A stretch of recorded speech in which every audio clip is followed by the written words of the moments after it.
Hey guys, and welcome back to the Ramble. I am your stuffy-nosed host, Moira Legier, and this is Times Are Tough, Part 7. Tough times are tough, and they'll just have to run their course. God damn it, but if these stout and stalwart revolutionary victims of oppressive whatevers seek to dismantle everything, then they should be made to feel the consequences of dismantling everything. And from where I sit, I cannot help but see loads of headless chickens running around, eating seeds tossed on the grounds by their owners like crumbs of information fed them, to eat and devour it and believe it, or to perish. And yes, I am well aware that one should be one hell of a talented chicken if one is to eat seeds without any head, but hey, a lot of people without brains sure do a lot of talking, so why the hell not? See, I try to the best of my abilities to be a bit less divisive, a bit less mean and nasty in my ramblings, but it sure as hell ain't easy. Particularly not when the world is such as the world is, not to mention insomnia and chronic pain rendering me a bit more grumpy than usual. People refuse to think for themselves. Such as it is, was, always will be.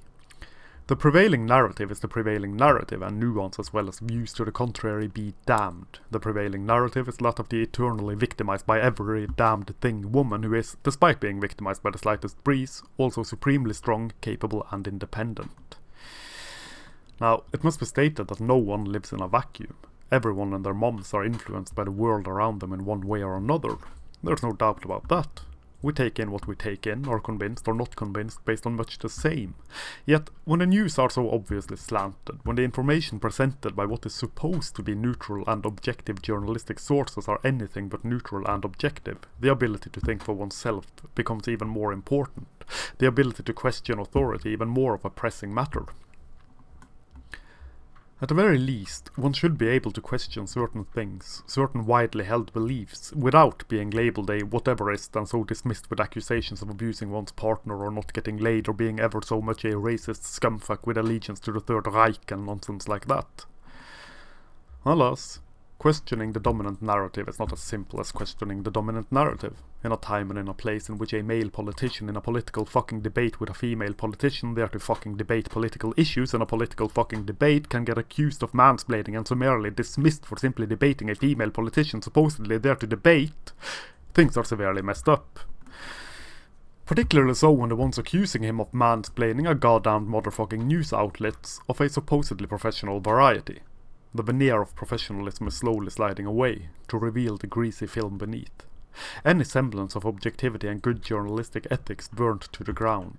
Name-calling is quite alright, and it never ceases to amaze me how okay the feminist hordes are with certain derogatory gendered terms, when they constantly attempt to make terms gender-neutral for reasons of gendered language being non-inclusive and ever so oppressive to women.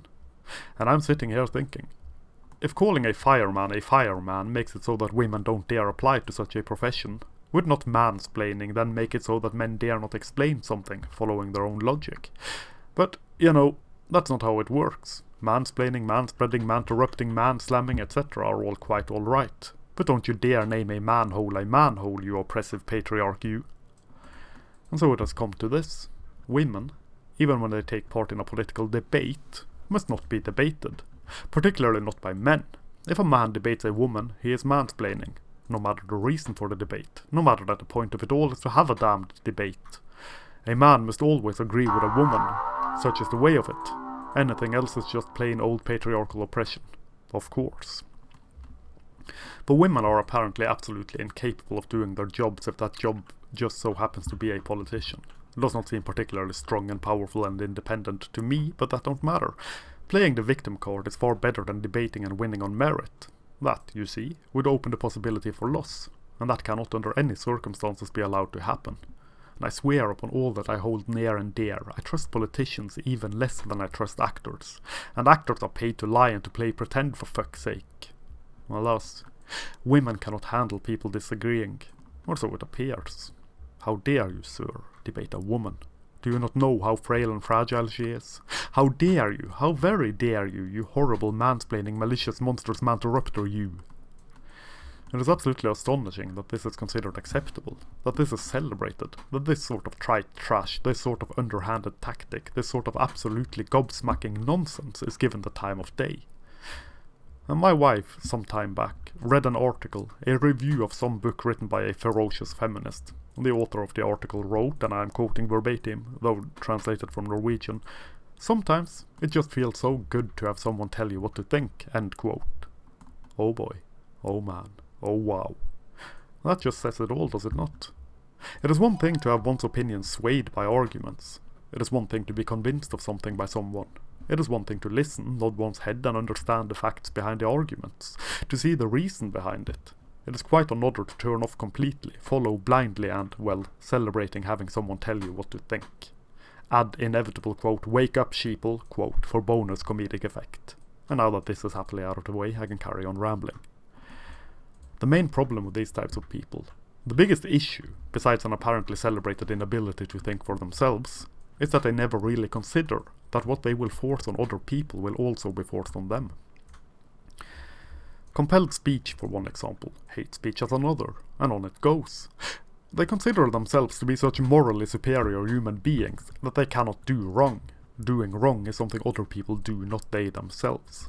And so these impossible rules and laws and regulations could not possibly, under any circumstances, turn around and bite them in their vicious attack wombs or preemptively neutered, non-dropped testicles. No matter what one may think of religion, a lot of the religions got one thing absolutely right. Do unto others what you wish others do unto you. How you treat others will reflect how others treat you. What you put into the world comes back to you. And so forth and so on. If everyone around you is an asshole, the problem most likely lies with you. If you meet one asshole once in a while, the problem most likely lies with them. Seems perfectly reasonable and sensible to me. And yet this seems to be forgotten wisdom. The fight for position of victim supreme in the oppression Olympics is constantly ongoing. Now, as times have moved ever forwards and the hordes have changed formation, we see white women, white feminism, being attacked by several forces within this progressive chaotic movement of intersectional havoc and mayhem, all for them being privileged when compared to others. And I must admit to a certain sense of schadenfreude. It seemed inevitable. It got to be too big, man. It seems white feminism, white women and their interests intersected with something else on the intersection of feminism and all that other stuff which was co-opted by feminism in order to keep feminism relevant, and so collided with a mighty crash boom bang. Feminism co-opting all these other movements was an interesting and somewhat sudden takeover of which no one complained. No wonder, since feminism is considered to be the true, proper, good and noble pursuit of equality. That it is a well-established movement with might, power and influence everywhere probably helped as well. Now, in the waning light of this horrid year of the Lord 2020, feminism means not only women's rights, not merely equality between the sexes, which it never really did despite the dictionary definition, but no matter. Feminism now also include gay rights, queer rights, lesbian rights, the whole alphabet soup rights, black rights, brown rights, green rights, Martian rights, tranny rights, gender bender rights, immigrant rights, and so forth and so on. Whichever of the poor huddled masses you could possibly imagine. Feminism swoops in and takes it under its wing and devours it, takes it into itself, supreme moral guardian that it is. To believe this would not eventually start eating itself would have been a ridiculous belief, like unironically believing in the flying spaghetti monster or that Epstein killed himself. Keeping up with all the different groups at the intersection of feminism and the rest of the grievance mongers would be impossible at the best of times. There's just such a damned lot of grievances running around, each to be amplified more than the last. As long as it does not involve men, of course. Unless it's minority men, which really don't count that much. Because the articles have told us, and I quote, "Straight black men are the white people of black people," end quote. Now this is actually given time and consideration is so ridiculous that it single-handedly caused my receding hairline. And here we stand, our flaccid dicks flapping in the cold breeze of the looming nuclear winter, bloodshot eyes staring wide and wild and exhausted at the apocalyptic skies above and the ruined cities below during these tough and hard and trying times, thinking and whispering, keeping up with it all bloody well can't be done. There's just too many goddamned rules, all of them too confusing to follow, too obnoxious and ever so self-contradictory. It's all just so darned cuntishly confusing. Not to mention that it is maybe just a wee bit frightening that a movement supposedly for women's rights saw fit to devour all other civil rights movements or interest groups and take it into itself, just so that it remains up front and center. A great way to implement ideological superiority as well.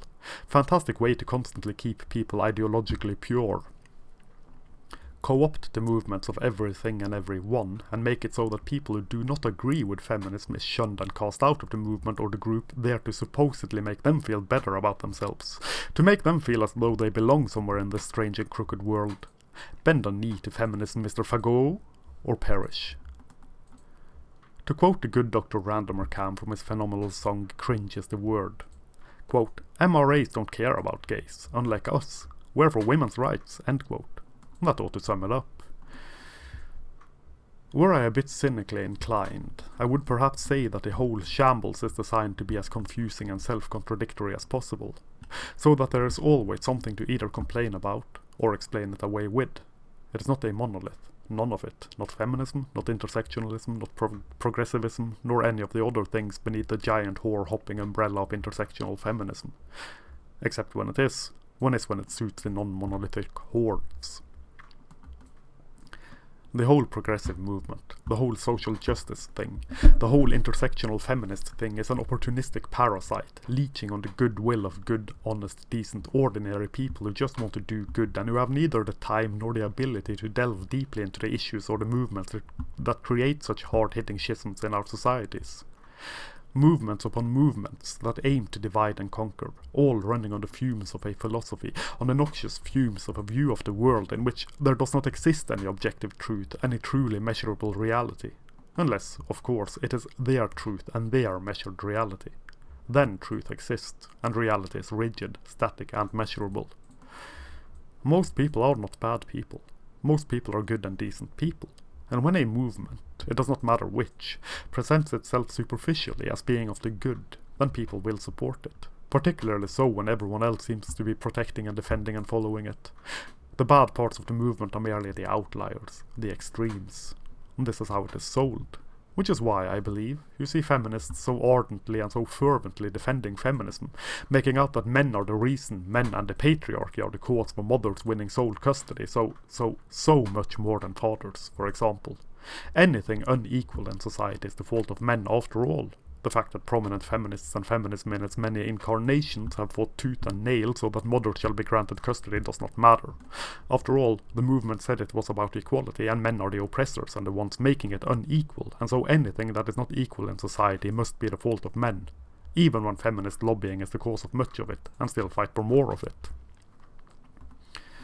And this opportunistic nonsense is also the reason, I believe, why one woman's oppression is another woman's liberation. Female nude modeling, for example, is both a manifestation of patriarchal and horrible sexual objectification of women, and a manifestation of fantastic feminist sexual liberation of women, all at the same time. It merely depends on what point is needed to be made. It is not grounded in something concrete, it is grounded in affect and in emotion. No matter what a woman does, feminism made it so that she can do it. No matter what truth is, all the good in the world is feminism. If a woman says that it is a feminist act, then it is a feminist act, even when stated otherwise everywhere else. There is no contradiction, say, for a woman to state that women are over-sexualized, only for her to then go and sell her nudes on OnlyFans, obviously participating in the so-called over-sexualization of women which she is ever so much against herself.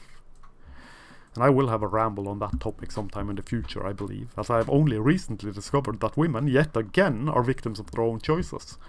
And this time, women are victims of selling nudes and assorted lewds on OnlyFans by their own choice. How very interesting.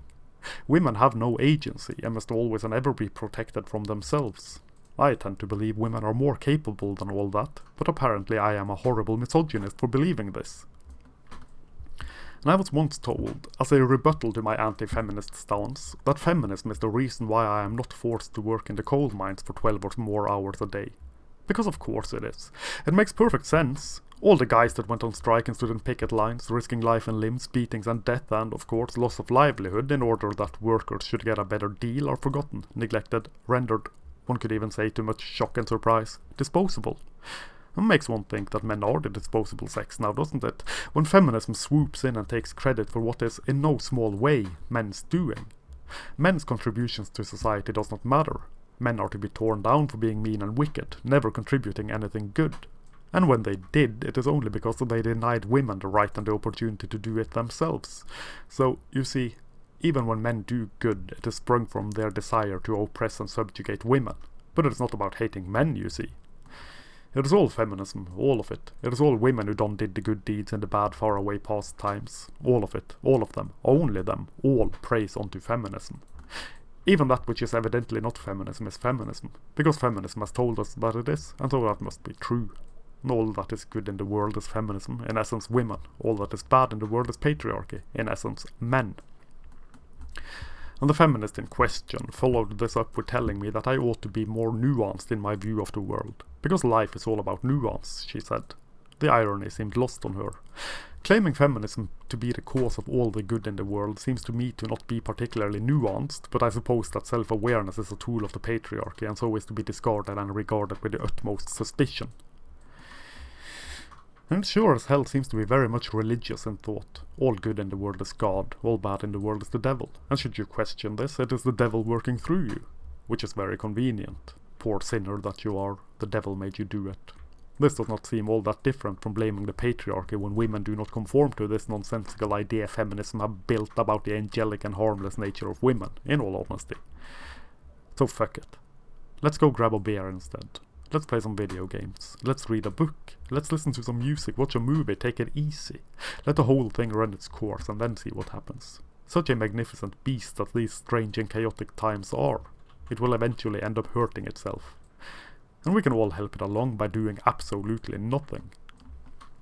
Except apparently bitching and moaning impotently about it on the internet. Such as I do, hell. It is a magnificent source of catharsis, a brilliant way to unleash my id upon the world. Or at the very least upon this sad and lonely corner of the internet in which I reside, horrible white straight cis male oppressor that I am. It is a strange thing, I must admit, to advocate checking out and doing nothing as well as advocating advocacy and action. Sometimes, I suppose, inaction is a course of action, and action may very well be inaction. Or both action and inaction can tag along holding hands and tiptoe through the tulips together, without pointing any moralizing fingers upon the personality of the man. Gandhi was onto something. Non-violent resistance is action. Not doing anything is action. Not trying to succeed may well lead one on the path towards success. Or have I perhaps been a bit too influenced by Eastern thought lately? No matter. And if you will allow, I will attempt to hang my mean and naughty side upon a coat hanger for the next and I promise, final part of this rambling diatribe. And I know I said this would be the last one in this particular series of ramblings. I lied. Please forgive me this trespass upon honesty and decency, and join me next time for that grand finale. Thank you very much for listening. I hope you enjoyed this more than my previous ramblings. Should you wish to support the blog and the channels, please check the links down below where you can buy my books and stalk me on social media. Please like, share and subscribe. And this is my Real Gier, signing off.